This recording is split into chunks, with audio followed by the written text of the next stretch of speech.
महत्वाची बातमी, आजपासून 3 दिवस राज्यामध्ये वादळी पावसाची शक्यता आहे. आज अनेक भागात दुपारनंतर वादळी पावसाची शक्यता वर्तवण्यात आली आहे. नमस्कार, मी पंजाब डक. दुपारनंतर म्हणजे काही काही ठिकाणी दुपार 3च्या नंतर पुन्हा आणखी पावसाचा जोर वाढत जाणार आहे, म्हणून हा अंदाज लक्षात घ्यायचा. नमस्कार शेतकरी मित्रांनो, आजचा हा व्हिडिओ महाराष्ट्रातील प्रत्येक शेतकऱ्यासाठी अतिशय दिलासादायक आणि तेवढाच सावध करणारा ठरणार आहे. गेल्या काही दिवसांपासून राज्यातील अनेक भागात पावसाने दडी मारली होती. काही जिल्हे तर अजूनही पावसाच्या प्रतीक्षेत चातकासारखी वाट पाहत आहेत. पण आता चिंता करण्याची गरज नाही. प्रसिद्ध हवामान अभ्यासक पंजाबराव डक यांनी राज्यातील पावसाबाबत अत्यंत मोठा आणि खळबळजनक अंदाज आता जाहीर केला आहे. तुम्ही जर व्हिडिओ पाहत असाल तर 1 सेकंदही हा व्हिडिओ चुकवू नका. शेवटच्या सेकंदापर्यंत हा व्हिडिओ लक्षपूर्वक आणि कान देऊन नक्कीच ऐका, कारण अर्धी माहिती ही नेहमीच घातक ठरते. आजच्या या व्हिडिओमध्ये आपण पाहणार आहोत की आज दुपारनंतर राज्यात नेमकी काय परिस्थिती असणार आहे. उद्या आणि परवा कुठे मुसळधार पाऊस होणार आहे आणि महाराष्ट्रातील जे 12 जिल्हे अजूनही पावसातून वंचित आहेत, जिथे पाऊस झालेला नाही, तिथे पुढील काही तासात वरुण राजा कसा बरसणार आहे.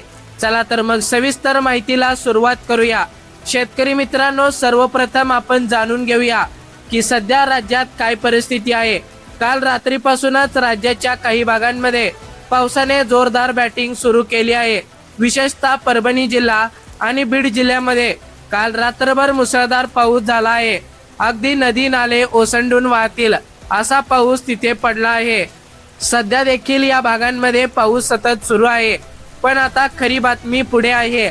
आज दुपारनंतर म्हणजेच विशेषतः दुपारी 3च्या नंतर राज्यातील पावसाची गती आणि जोर अचानक वाढणार आहे. आज रात्री देखील अनेक जिल्ह्यांमध्ये धो धो पाऊस पडेल. पंजाबराव डक यांनी स्पष्टपणे सांगितलं आहे की हा पाऊस असा तसा नसून वेगवेगळ्या भागांना कव्हर करत पुढे जाणार आहे. त्यामुळे राज्यातील एकही गाव किंवा एकही भाग पावसापासून वंचित राहणार नाही. ही पहिली आनंदाची बातमी आहे. बघा आता शेतकरी मित्रांनो, यामध्ये जिल्हा बघूया. यामध्ये पहिला भाग येतो पश्चिम महाराष्ट्र, पुणे आणि संपूर्ण घाटमाता. आता आपण वळूया पश्चिम महाराष्ट्राकडे. पश्चिम महाराष्ट्रातील शेतकरी बांधवांनो, आजपासून तुमच्याकडे पावसाची एंट्री सुरू होत आहे. यामध्ये कोल्हापूर आणि सातारा विभाग. आज कोल्हापूर आणि सातारा जिल्ह्यामध्ये जोराचा पाऊस सुरू होणार आहे. विशेषतः कोल्हापूरच्या पश्चिम भागात आणि साताऱ्याच्या घाटमाथ्यावर अतिमुसळधार पाऊस पडण्याचा अंदाज आहे. इथल्या शेतकऱ्यांनी आणि नागरिकांनी सतर्क राहावे. त्याचबरोबर पुणे, बारामती आणि पलटण. शेतकरी मित्रांनो, पुणे शहर आणि परिसरात आज दुपारपासून पावसाची गती वाढेल. त्याचसोबत बारामती आणि पलटण तालुक्यामध्ये जिथे गेल्या काही दिवसांपासून शेतकरी पावसाची वाट पाहत होते, तिथे आज आणि उद्या खूप चांगला पाऊस पडणार आहे. त्यानंतरचा विभाग येतो कोकण आणि पालघर. रत्नागिरीपासून ते थेट पालघर पर्यंतच्या संपूर्ण किनारपट्टीवर आणि घाटमाथ्यावर पुढील 5 दिवस सलग मुसळधार ते अतिमुसळधार पाऊस सक्रिय राहणार आहे.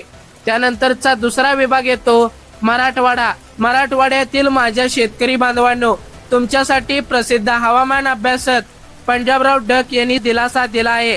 ज्या भागांमध्ये पाऊस कमी होता तिथल्या शेतकऱ्यांनी अजिबात घाबरून जाण्याची किंवा चिंता करण्याची गरज नाही. येत्या आषाढी पंढरपूर यात्रेपर्यंत मराठवाड्यात दररोज जोराचा पाऊस पडणार आहे. शेतकरी मित्रांनो, हे जिल्हे आता कव्हर होणार आहेत.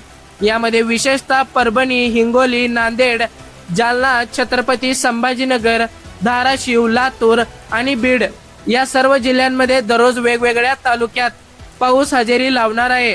त्याचबरोबर छत्रपती संभाजीनगर आणि अहिल्यानगर या दोन्ही जिल्ह्यात आज दुपारनंतर अनेक ठिकाणी ढगफुटी दृश्य पाऊस होऊन वडे आणि नाले वाहतील. काही ठिकाणी रिमझिम पाऊस असेल तर काही ठिकाणी मध्यम स्वरूपाचा पाऊस पडेल. विशेष तालुके बघायला गेलं तर प्रसिद्ध हवामान अभ्यासक पंजाबराव डक यांनी सांगितल्याप्रमाणे सिल्लोड, सोयगाव, चाळीसगाव आणि मालेगाव परिसरातही आज रात्रीपासून पावसाचा जोर वाढणार आहे. शेतकरी मित्रांनो, आता बोलूया विदर्भाबद्दल. विदर्भातील सर्व 11 जिल्ह्यांमध्ये आजपासून पावसाची गती प्रचंड वाढणार आहे. यामध्ये प्रमुख जिल्हे बघायला गेलं तर वर्धा, नागपूर, भंडारा, यवतमाळ, अकोला, अमरावती, बुलढाणा, गडचिरोली आणि त्याचबरोबर चंद्रपूर. पावसाचे स्वरूप लक्षात घ्या. प्रसिद्ध हवामान अभ्यासक पंजाबराव डक यांनी विदर्भासाठी एक महत्त्वाचा अंदाज दिला आहे. विदर्भात सर्व पाऊस एकाच दिवशी किंवा एकदाच पडणार नाही, तर आजपासून पुढील 5 ते 7 दिवस दररोज वेगवेगळ्या तालुक्यांमध्ये आणि वेगवेगळ्या भागात पाऊस पडेल. त्यामुळे विदर्भातील पिकांना मोठा दिलासा मिळणार आहे. शेतकरी मित्रांनो, आता भाग येतो उत्तर महाराष्ट्र. यामध्ये नंदुरबार, धुळे आणि जळगाव. उत्तर महाराष्ट्रासाठी देखील अत्यंत महत्त्वाची अपडेट आहे. धुळे आणि जळगाव जिल्ह्यांमध्ये आज आणि उद्या विखुरलेल्या स्वरूपात पावसाची स्पीड वाढणार आहे. नंदुरबारसाठी तर जीवनदान देणारा पाऊस ठरणार आहे. नंदुरबार मधील शेतकरी सध्या चिंतेत आहेत, कारण तिथे अनेक छोटे मोठे तलाव अजूनही कोरडे आहेत.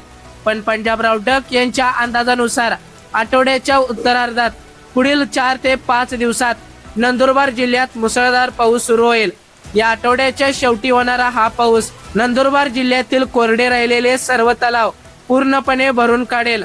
हा पाऊस नंदुरबारच्या शेतीसाठी जीवनदान ठरणार आहे.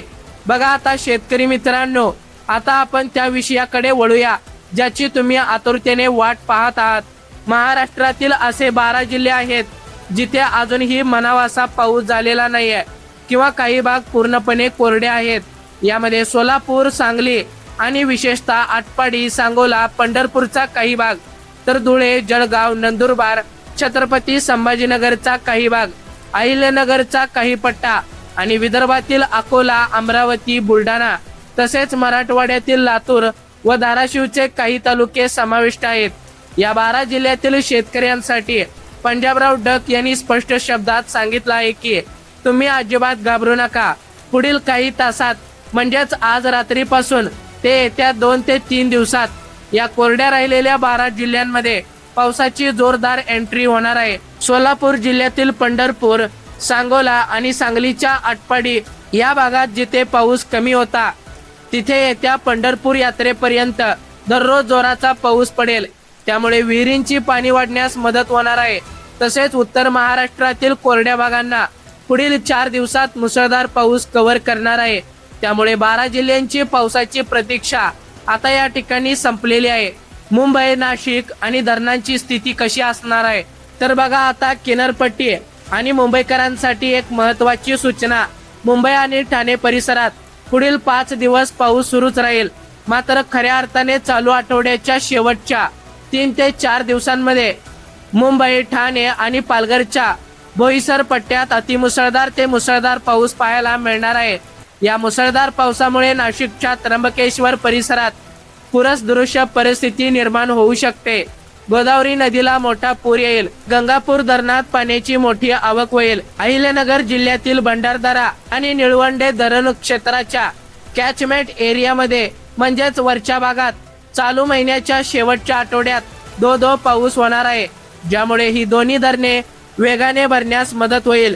ही महाराष्ट्रासाठी अत्यंत आनंदाची बातमी आहे. शेतकरी मित्रांनो, हवामानात एक मोठी सिस्टीम तयार होत आहे. त्यामुळे पुढील 3 ते 4 दिवसात मध्य प्रदेशात एक कमी दाबाचे क्षेत्र निर्माण होणार असून त्याचे स्वरूप एक चक्राकार वादळात होईल. हे वादळ नागपूर, भंडारा मार्गे मध्य प्रदेशातील बैतूल आणि इंदूरकडे सरकेल. त्यानंतर आठवड्याच्या अखेरीस हे वादळ पुन्हा नंदुरबारच्या दिशेने वळेल. मुंबई आणि अरबी समुद्रातील उष्णतेमुळे हे वादळ समुद्राकडे खेचले जाईल, ज्यामुळे या महिन्याच्या शेवटी मुंबई, ठाणे आणि संपूर्ण कोकण किनारपट्टीवर पावसाचा मोठा हाहाकार आणि ढगफुटी दृश्य पाऊस पाहायला मिळू शकतो. व्हिडिओच्या शेवटी सर्व शेतकरी बांधवांसाठी जागतिक पातळीवर आलेली एक सर्वात मोठी आनंदाची बातमी सांगतो. पुढील 2 ते 3 दिवसात तुम्हाला सर्व टीव्ही न्यूज आणि मीडियामध्ये एकच बातमी पाहायला मिळेल. पेरू देशाच्या किनारपट्टीवर म्हणजेच प्रशांत महासागराचे तापमान कमालीचे थंड झाले आहे. यामुळे समुद्रात ला निनो परिस्थिती पूर्णपणे सक्रिय झाली आहे. हवामान शास्त्रज्ञानुसार जेव्हा जेव्हा समुद्रात ला निनो येतो तेव्हा भारतात आणि विशेषतः महाराष्ट्रात मान्सून अत्यंत तीव्र आणि सरासरीपेक्षा जास्त होतो. याचा अर्थ असा आहे की यावर्षी महाराष्ट्रात उर्वरित हंगामात प्रचंड आणि समाधानकारक पाऊस पडणार आहे. यावर आता शिक्कामोर्तब झाले आहे. तर शेतकरी मित्रांनो, आजपासून ते या महिन्याच्या अखेरपर्यंत संपूर्ण महाराष्ट्रात पाऊस धुमाकूळ घालणार आहे. कोणत्याही शेतकऱ्याचे पीक पाण्याअभावी सुकणार नाही. हा पंजाबराव डक यांचा शब्द आहे. जर हवामानात अचानक काही मोठा बदल झाला तर तुमच्यासाठी आम्ही असाच तात्काळ व्हिडिओ घेऊन येऊ. तुम्हाला हा व्हिडिओ कसा वाटला आणि तुम्ही कोणत्या जिल्ह्यातून हा व्हिडिओ पाहत आहात आणि तुमच्याकडे सध्या पाऊस कसा आहे हे आम्हाला खाली कमेंट बॉक्समध्ये नक्की सांगा, जेणेकरून इतर शेतकरी बांधवांना देखील त्या ठिकाणाची अप टू डेट आणि ताजी बातमी लवकरात लवकर मिळून जाईल. आणि तुम्हाला शेती संदर्भात किंवा तुमच्या जिल्ह्या संदर्भात पावसाचा अंदाज जाणून घ्यायचा असेल, तुमचा जिल्हा या 12 जिल्ह्यांमध्ये नसेल तर आताच खाली कमेंट बॉक्समध्ये जिल्ह्याचे नाव टाईप करा. आम्ही तुम्हाला लवकरात लवकर अपडेट करू की तुमच्या जिल्ह्यात पुढील पाऊस कधी पडणार आहे.